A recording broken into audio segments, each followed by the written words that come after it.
A gente continua falando de saúde, vamos falar sobre as doenças reumáticas mais prevalentes na população brasileira. Elas estão entre as principais causas de afastamento do trabalho, né? E podem levar a limitações físicas se não diagnosticadas e tratadas da forma correta, tratadas adequadamente. Para falar sobre o assunto, a gente conversa agora com a reumatologista Aparecida Madeiro, que está aqui com a gente. Aparecida, bom dia, muito obrigado pela sua presença aqui conosco. Quais são as doenças mais comuns, hein, doutora? Bom dia. Bom dia a todos.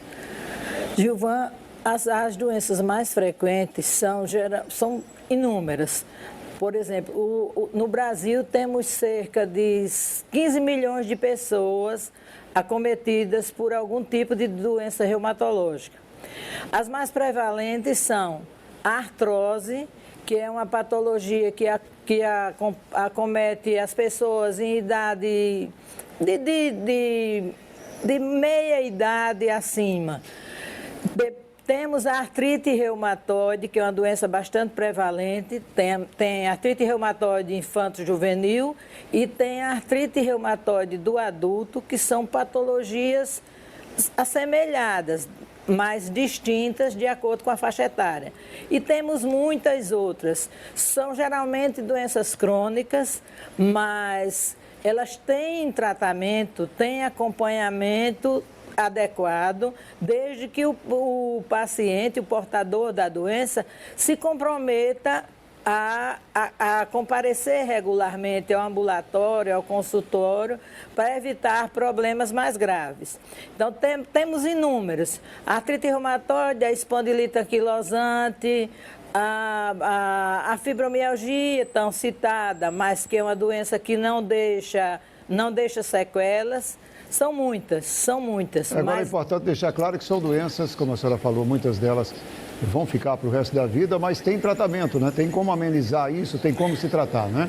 Claro, tem tratamento e isso é o grande problema. Há 20 anos atrás, a gente não tinha o arsenal de medicação que temos hoje.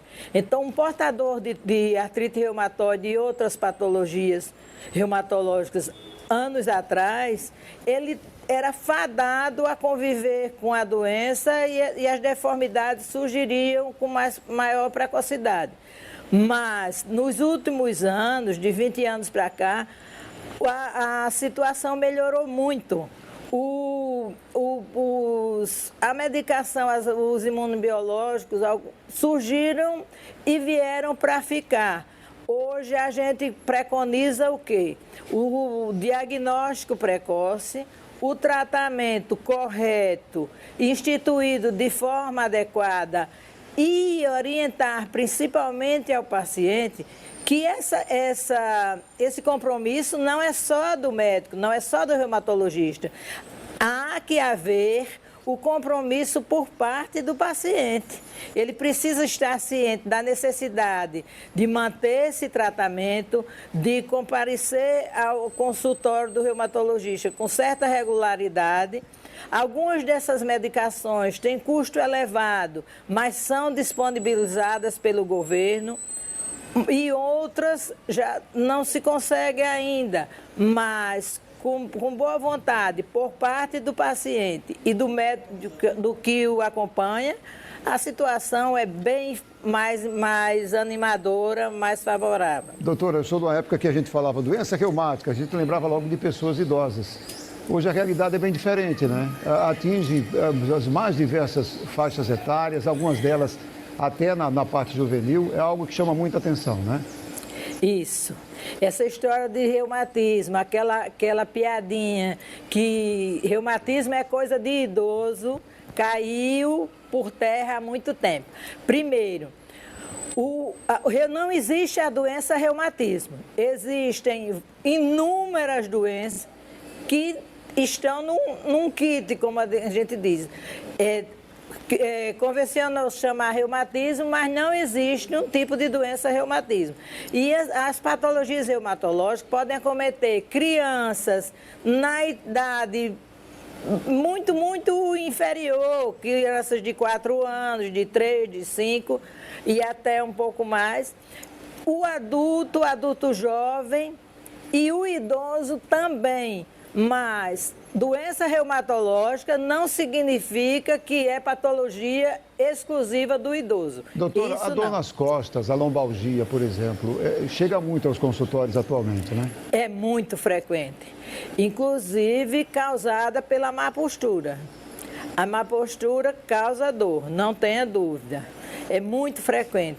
E não só pela má postura. Cabe ao reumatologista ou quem receber esse doente com essa queixa, saber diferenciar se essa dor nas costas é de origem reumatológica, se é algo de... Às vezes o paciente tem o hábito de dizer, toda dor lombar, ele estou com a dor no rim. E muitas vezes o rim está silencioso, sem sofrer absolutamente nada. A dor é exclusiva da má postura, entendeu? Mas não pode-se dizer que toda dor na coluna lombar ou na coluna cervical é da má postura. Na maioria, sim. Um gancho interessante hoje é o uso do celular, porque a maioria das pessoas utiliza o celular, sim. E quando começa a usar, é um tempo longo, então a musculatura da coluna cervical sofre muito com isso. Adolescentes, crianças, que hoje eu costumo até brincar, que a criança nasce e já ganha um celular em seguida. Então,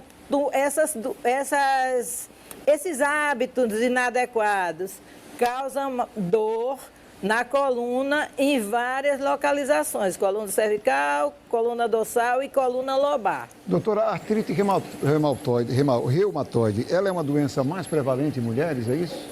Isso, mais prevalente em mulheres, embora possa acontecer nos homens também. Tem uma explicação para isso, doutor, ou não? Não. A maioria dessas doenças é de origem genética. A gente sabe que ela vem, mas não sabe por quê. A gente pode prevenir à medida que se estabelece o diagnóstico. Casos na família também já sendo um sinal de alerta em relação a isso? Também, embora que, por exemplo, a família de 5, 6, 8 pessoas, apenas um pode ser acometido de artrite reumatoide. Não significa que toda a família vai ter, mas a gente já fica, assim, muito atenta.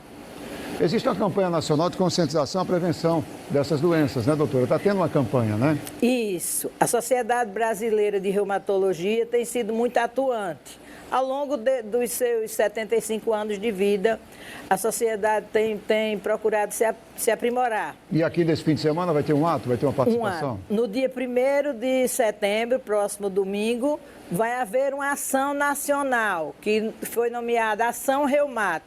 Essa ação vai ocorrer em todas as capitais do Brasil. Aqui em Maceió vai acontecer na Rua Fechada, na Orla da Ponta Verde, a partir das 7h30 até as 12h30, 13 horas mais ou menos. Iniciaremos com uma caminhada partindo da Praça Sete Coqueiros em sentido ao Marco dos Corais e teremos um estande ali num recuo em frente ao Canoa, a barraca Canoa, onde estaremos os reumatologistas orientando a população, distribuindo folhetos, panfletos, para que eles possam ter esclarecimento. As pessoas podem comparecer, tanto participar da caminhada, como levar perguntas, obter o seu esclarecimento. A população leiga precisa estar esclarecida. Essa adesão é gratuita, qualquer pessoa pode chegar, participar da caminhada, chegar ao estande, visitar o nosso estande, será muito bem recebido e receberá os esclarecimentos necessários. Paralelamente, vamos ter um aulão de dança, de zumba, que todos poderão participar também, porque é até uma forma de de se estimular a população para que pratiquem uma atividade física, né? que tenha um movimento. A socialização também, né? Isso, muito bem colocado da sua parte. Muito obrigado, viu, doutora, pela sua presença aqui conosco. Eu que agradeço em nome da Sociedade Alagoana de Reumatologia e em nome da Sociedade Brasileira, que estamos representando, e agradeço a vocês pela oportunidade que nos foi concedida e aguardamos o público e todos vocês por lá no domingo a partir das 7h30. Muito obrigado mais uma vez. Bom dia. Bom muito dia, obrigado. Obrigada.